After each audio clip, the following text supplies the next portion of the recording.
진짜 전략 주식창 김우식 고수와 함께 또 풀어보도록 하겠습니다. 안녕하세요. 안녕하십니까?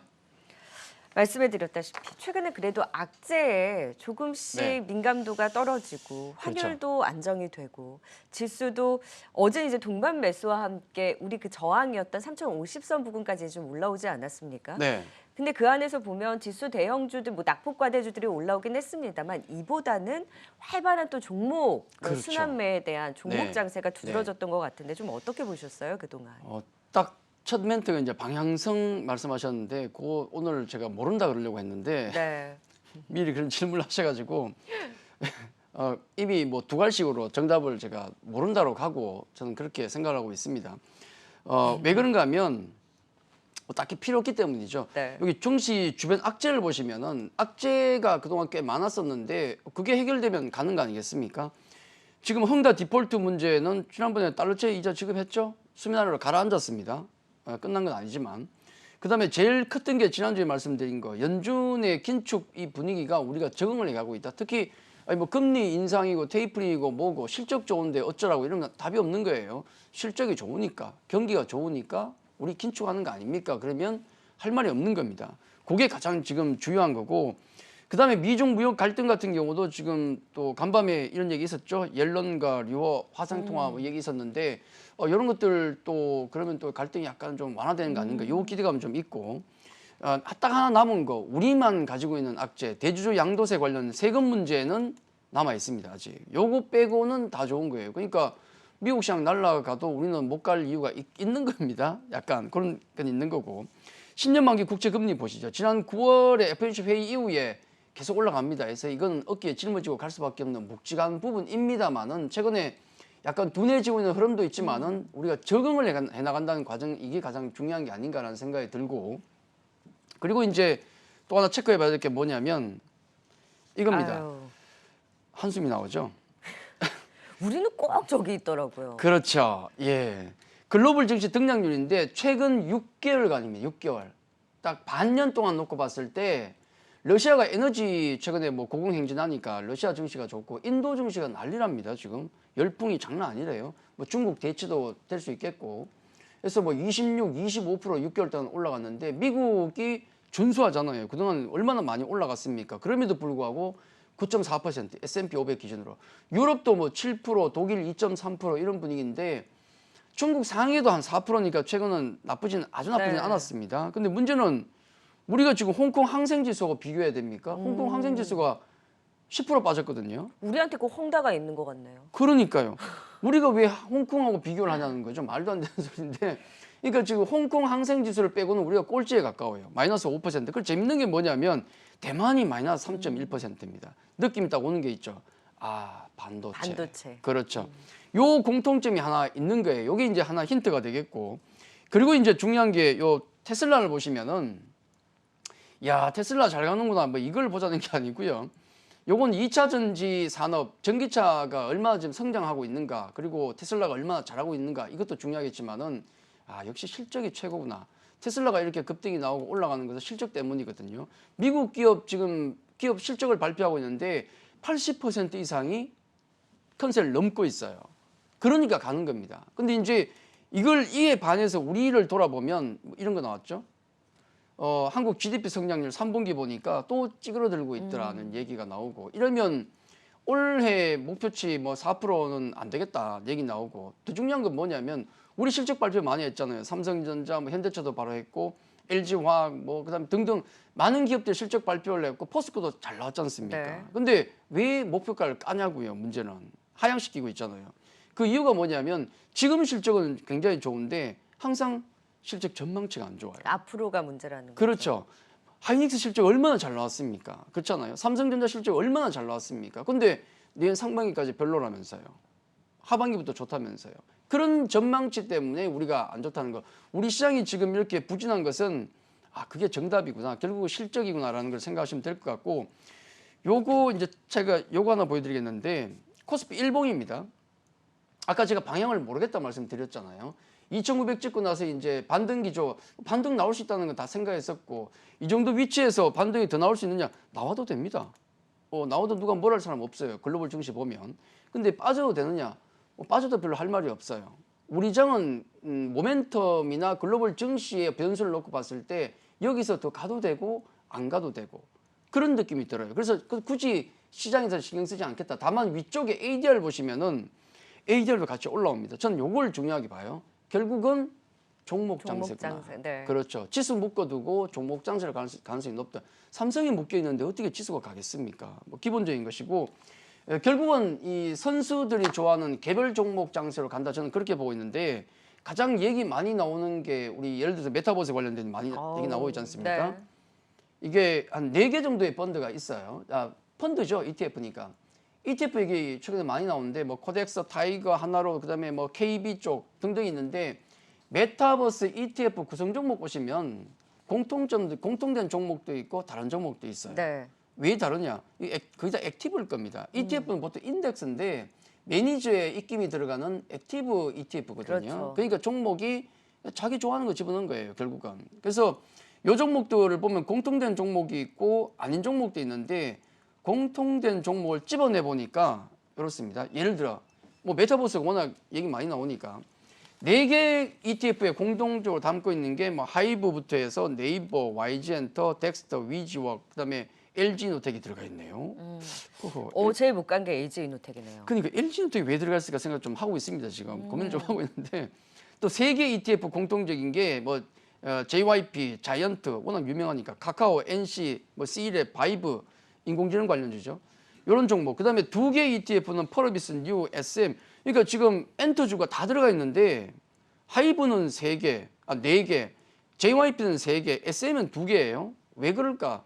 쥐들 마음이죠. 뭐 우리가 어떻게 알겠습니까? 자기 선호예요, 이거는. 예, 그렇습니다. 그래서 요쪽 공통된 종목들은 우리가 이게 주요한 종목이기 때문이라기보다도 ETF 쪽으로 자금이 지금 모이고 있잖아요. 종목을 내가 고르질 못하니까 그냥 ETF 해버리자. 메타버스 종목이 뭔지 모르니까 그냥 ETF 사버려. 종목 코드 4개 정도 치면 금방 나오거든요. 그런 매매가 많다는 것은 자금이 그쪽으로 모이는 거예요. 수급이 계속 이 종목들이 좋습니다. 최근에. 그래서 공통적으로 지금 들고 있는 종목들은 계속 좀 관심 있게 봐야 되고 최근에 이런 종목들이 굉장히 핫하지 않습니까? 네. 그래서 이런 종목군으로 관심을 좀 가지는 게 좋겠고 제가 개별 종목 장세라고 말씀을 드렸는데 쉽지는 않습니다. 예, 어떤 종목을 가져가냐에 따라서 수익률이 완전히 다르지 않습니까? 그래서 전략 관련해서는 저는 이런 말씀을 좀 드리고 싶습니다. 시장은 절대로 추세를 거스르지 말고요. 그리고 종목은 깊이 있는 공부가 필요해요. 왜냐하면 지금 종목들 변동성은 연말로 갈수록 더 세질 겁니다. 종목 장세이기 때문에. 그러니까 RAB 10%는 예사로 움직일 겁니다. 그러면 이게 시장 때문에 뭐 급락이 나오는지 아니면 내 종목에 문제에서 있어 빠지는지를 모르거든요. 깊이 있는 공부가 필요하고 또 하나 이제 매매는 진짜 좀 심하게 말씀드려서 짐승같이 해야 됩니다. 매매는 과감하게. 내가 갈등하는 사이에 10% 급등 나오고요. 내가 주춤한 사이에 바로 10%, 20% 급락 나올 수 있습니다. 그렇기 때문에 판단이 있으면 매매는 즉각적으로 하는 게 좋다.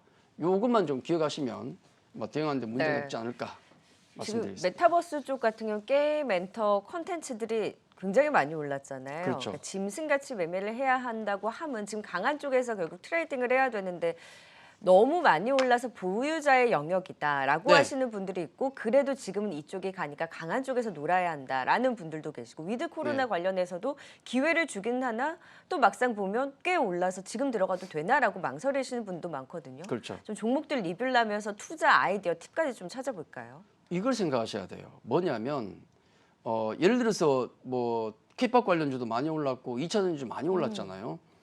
많이 올랐기 때문에 지금 뭐 더블 났고 따더블 났기 때문에 이 종목들 어떻게 들어가나 보유자의 영역이라 그러는데 보유자의 영역이 세상에 어디 있습니까? 그런 게 어디 있어요?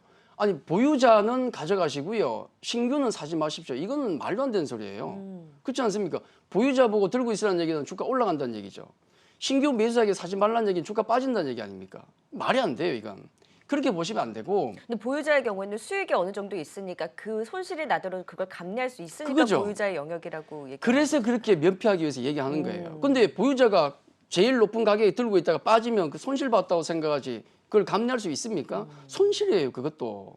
그러니까 주가가 얼마를 올랐든 아니 폭락을 했든 중요한 거는 지금부터 얘가 올라가느냐 빠지느냐를 판단하셔야 돼요. 그게 정답이에요. 근데 자꾸 뒤를 본다고요. 예를 들어서 SM이나 하이브, 대전자재로 우리 포트폴리오에 가진 종목들 뭐 따블라고 길게 보면은 LNF나 이런 종목들 2차 전지는 20배 올라왔어요, 바닥에서. 문제는 뭐냐면 따블이 났고 따따블이 난 종목을 지금 비싸서 못 산다 하시는 분들은 앞으로 영원히 템버거 종목이라는 것을 볼 수 없습니다. 템버거라는 종목은 10배 올라온 종목이잖아요. 오늘 사서 내일 10배 갑니까? 아니거든요. 2배 가고 3배 가고 마지막에 10배 가는 거잖아요. 그러니까 지금 따블 났다고 해서 이 종목 더 못 간다라고 하시는 분들은 평생 템버거 종목은 볼 수 없습니다. 맞죠? 그렇게 생각하셔야 돼요. 중요한 거는 이 종목들이 얼마나 올랐느냐, NC처럼 얼마나 폭락을 했느냐, 그게 중요한 게 아니고 지금 자리에서 갈 수 있느냐 빠지느냐 이걸로 판단하시는 게 맞다는 거죠. 그게 전 꼭 말씀을 드리시고, 여기 포트가 지금 잠깐 나와 있는데 네. 제가 말씀드린 종목들 조금 잘못된 게 있네요. 제가 변형을 시켰는데 네. 현금 비중이 10에서 30이 아니고 제가 좀 바꿔놨는데 좀 수정이 안 5에서 됐네요. 20. 5에서 20.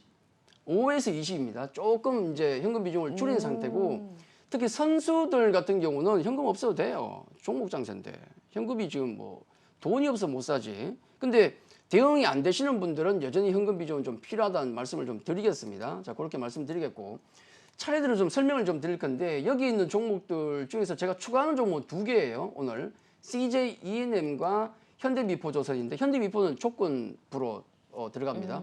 나머지 주요 어떤 이벤트가 벌어진 종목들이 있는데, SM하이브는 어제 급등 나왔잖아요. 네. 지난주에도 제가 그 위드 코로나 관련주 계속 줬습니다만 뭔가 좀 스페셜한 걸 찾고 있다 시장에서 이 종목도 해당되는데, SM은 지금 뭐 밑에 아티스트들 너무 잘하고 있고, 그리고 M&A가 지금 진행 중이지 않습니까? 네. 빠르면 1, 2주 내에 결론이 나올 수도 있는데, 그래서 CJ ENM 넣으신 건가요? 그것도 좀 있습니다. 그것도 같이 시너지 효과가 있기 때문에. SM 같은 경우가 이제 M&A가 이제 곧 발표가 될 건데, 그 CJ 쪽에서 인수를 지금 추진하고 있지 않습니까? 근데 이게 만약에 그 재료가 노출되면 주가 빠지는 거 아니냐?